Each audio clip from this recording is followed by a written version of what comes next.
If you've been wondering why my recent reviews have been coming out so late, it's because I have been cast in a live theater production that I have been in rehearsals for the past month. A Hard Day's Night of the Living Dead. A parody mashup of the Beatles' A Hard Day's Night and George Romero's Night of the Living Dead. The perfect show for the Summerween season. The production will be playing at the Lee Theater in UMSL's 2 Hill Performing Arts Center from July 24th through the 27th of 2025. So if you want to see me act live on stage and potentially call out my hypocrisy for being so hard on campy theater like I'm about to be in a few moments, then get your tickets today. And now, on to the review. Hello folks, and welcome to Jack Reviews Musicals. If this is your first time seeing my face on the internet, my name is Jack and I am a musical theater superfan based in St. Louis, Missouri. And this is my YouTube channel where I share my thoughts on all of the musical productions that I go to see in town. And in this video, I'm going to be sharing my thoughts on Stage of St. Louis's now closed production of Murder for Two, which played at the Kirkwood Performing Arts Center from May 30th through June 29th of 2025. Murder for Two is an original musical created by composer Joe Kinosian and lyricist Kellen Blair, both of whom collaborated on the book. Murder for Two is essentially a send-up to Agatha Christie murder mysteries. A cast of colorful characters all in one room that is very high class, very posh, inextricably intertwined by a murder whose mystery presents itself with absurdly high levels of melodrama. Running at 100 minutes with no intermission, Murder for Two has essentially the same appeal as other murder mystery musicals, like The Mystery of Edwin Drood and A Gentleman's Guide to Love and Murder. One aspect that all three of these musicals share is that all of the actors play multiple roles. But Murder for Two takes this concept to its most logical extreme. Murder for Two is so called because it only has a cast of 2 actors, who play a dozen characters in between them and accompany themselves on piano during the songs. And the way that Stage of St. Louis presents this production, taking place in this classy parlor, the 2 actors dressed in fancy suits. It's kind of like a chamber musical about 2 theater fans just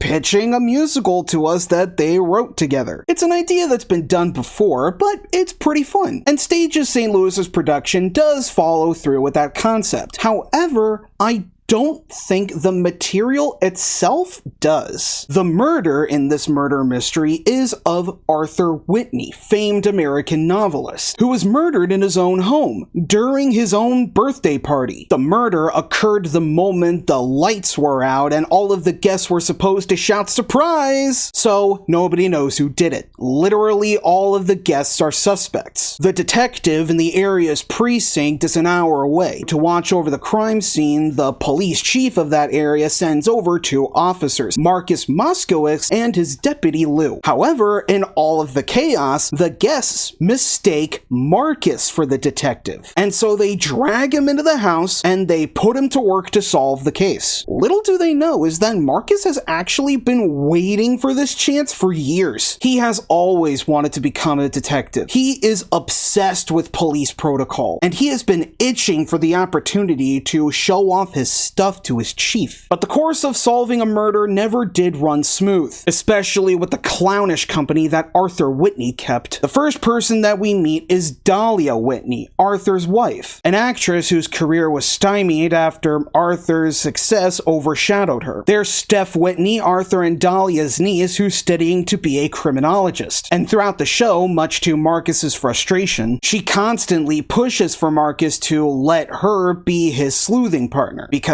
her dissertation just so happens to be focused on the process of solving small-town murders. There's the Flandins, husband and wife, Murray and Barb, the Whitney's neighbors, who are constantly bickering with each other. There's Dr. Griff, the Whitney psychiatrist, who knows literally everything about everyone in the room, Marcus included. And one of Marcus's secrets is he is totally smitten with the party's final guest, Barrett Lewis, a prima ballerina who does not return Marcus's affections, because she had the hots for Arthur Whitney before his marriage to Dahlia. And as we meet all the other guests, it's rather comically revealed that every single person in the room, Marcus included, have at some point or another been the subject of an Arthur Whitney novel, with Arthur exposing everyone's deepest, darkest secrets and exploiting them for his own gain. So now, everyone has a motive for killing Arthur. No one is safe. And now we have a thriller on our hands. Everyone playing tug of war with each other, trying to determine who was the damn fool that shot him. And it's at this point that Murder for Two really does feel like a parody. To the point of it being a parody of itself, actually. The characters are all stereotypes of stereotypes, coincidences, so improbable it'll make your head explode. But instead of coming across as funny, it's more confusing. Kind of like watching a live stage production of a New Yorker cartoon. Even down to the fact that 99% of the jokes in this show are puns and boomer humor, which appeals to the kind of audiences who are most likely to be fans of murder mysteries, which, obviously, I'm not. Now, there were plenty of moments that I thought were really clever, and even got a chuckle out of me from time to time. The way that the characters all switch between each other is pretty fun. Arthur Whitney is represented on stage by a dummy that lies underneath the piano for the entire show. The titles of Whitney's novels get progressively more specific in regards to each character as the mystery keeps unfurling. The suspects find out that the party's supply of ice cream was stolen, and they treat that mystery with just as high stakes as the murder. Marcus's deputy, Lou, is invisible. Marcus and the suspects are the only ones who can see and hear him. So us, the audience, having to glean from the actors what Lou is saying and doing was really amusing, especially in the ending. But outside of that, a lot of the actual jokes were pretty groan-worthy. Every time a joke happens, I always think, oh, that's clever, oh, that's funny. But I never laugh. I didn't laugh. For every joke that I thought was good, there was like 2 or 3 more that left me just so confused as to who the target audience of this production really is. The show really didn't work for me, and kind of the same way that title of show never really worked for me. The humor is a bit too niche for my tastes, a bit too centered around itself and its construction, and an overall sensibility that is a bit too focused on being clever. Now, as for Stages St. Louis's production, as much as I really admire the production's director, Michael Kostroff, for keeping the pace and the comic timing at a pretty good clip, the big problem that I have with Stages St. Louis putting on this show was the venue itself. I feel like this show was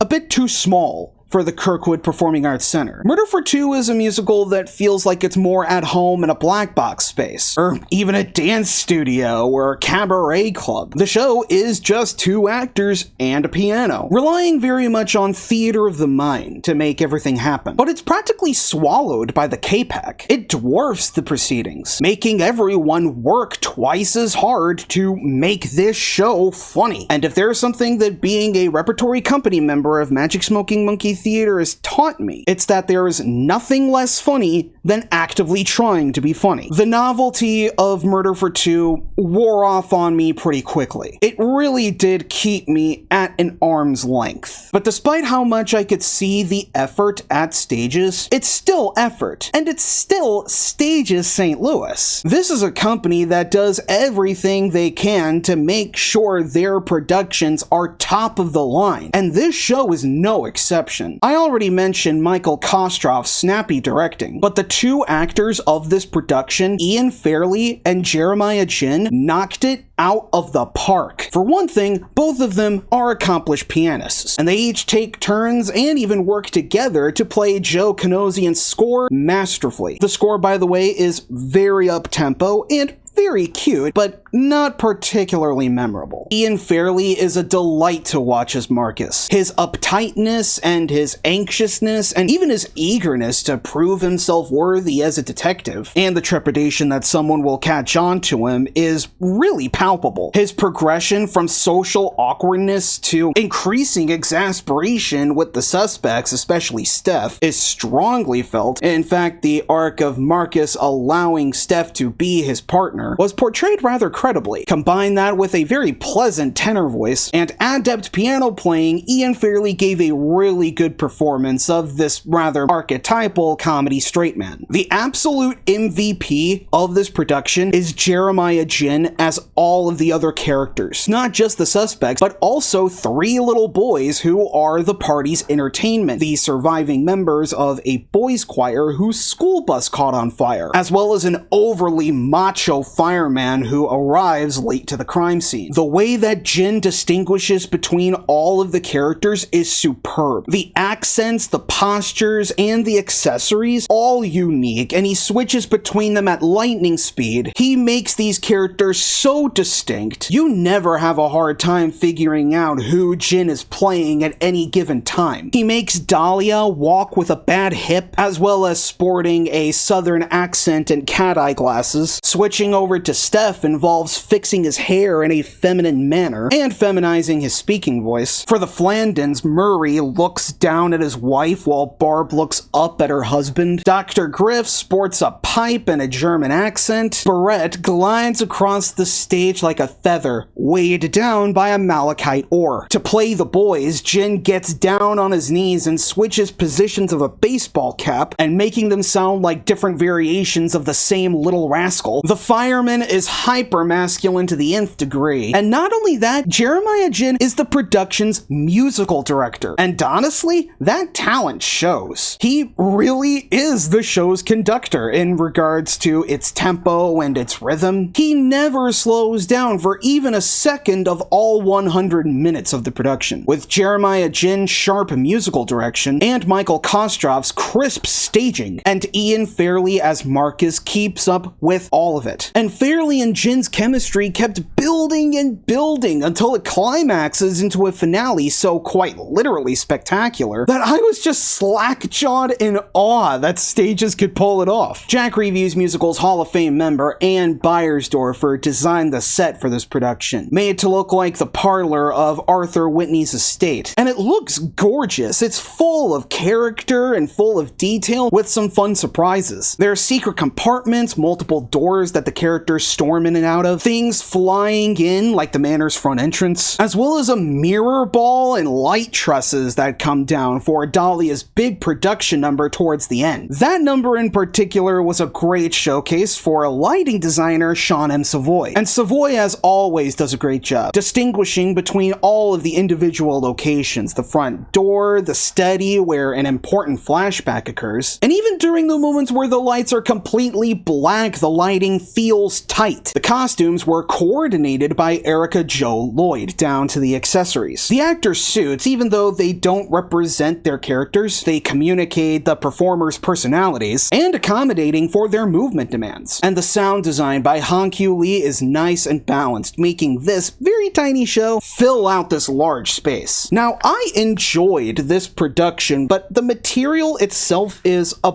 bit too quaint to be played in a venue comparable to a Broadway house. This is a musical that's more suited to a space like the Improv Shop or the Blue Strawberry Showroom and Cabaret. I won't lie, when Stages St. Louis announced that they were going to do this show, it was quite a head scratcher, and I was genuinely curious why they would want to do a show like this. I was mystified until I actually read the program, and I found a note from Stages St. Louis's artistic director Gail Holzman-Say and executive producer Andrew Coleman. Let's see if I can find it. Here it is. They said, and I quote, "This year's shows explore imagination, reinvention, and the power of storytelling to bring us together." And then a few pages over, I read the director's notes from director Michael Kostrov. And he says, "These guys perform the same magic trick again and again, performance after performance, live and in person, with no edits, no retakes, no prosthetics, no special effects, and praise praise the Lord, no artificial intelligence. It's the kind of thing that can only happen at the theater. With all the various forms of entertainment available to us on our phones, computers, and TV screens these days, it's easy to forget how thrilling live theater can be. But it really is exactly that, thrilling. Things can happen here that can't happen on screen. And where other forms of entertainment can be isolating, this one is communal. What's more, each performance occurs only once. The one you're about to see can never be duplicated. This one is just for you, the group of people who happen to gather here to see it. It's magic like this that makes live theater so worth preserving, supporting, and enjoying.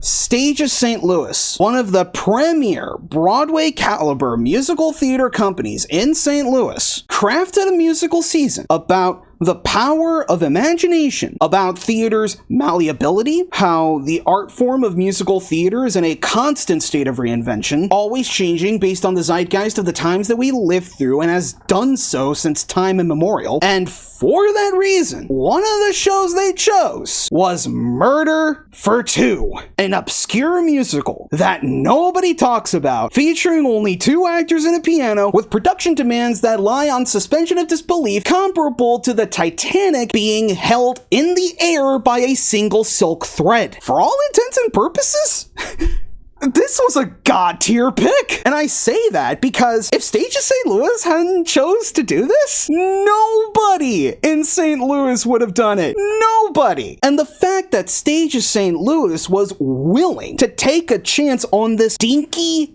goofy, silly novelty musical because they believed in its ability to challenge our expectations of musical theater, that is powerful. Like, that is a straight up power move. This is the reason why Stages St. Louis is an inspiration, and why it will continue to be an inspiration for St. Louis musical theater even after 30 years of operation. In fact, I think from this, I hope Stages actually inspires more people to look at Murder for Two and maybe even produce it at their own theater company someday. Because even though this show didn't land for me with this production, I think if a smaller company got their hands on it, I would look forward to seeing how differently it would play out. I think it would be a wonderful opportunity to see this show for what it truly is and appreciate it on a deeper level. So what the hell do I know? Did you see Stages St. Louis's production of Murder for Two? If so, what did you think about it? Whatever it is, whatever you think, comment below and let me know. Be sure to check out my website, jackreviewsmusicals.com, to read my back catalog of written reviews. If you enjoyed this video, be sure to leave a like and subscribe to the channel so that you don't miss any more St. Louis musical theater reviews coming very soon. Thank you so much for watching, and until next time, long live the musical!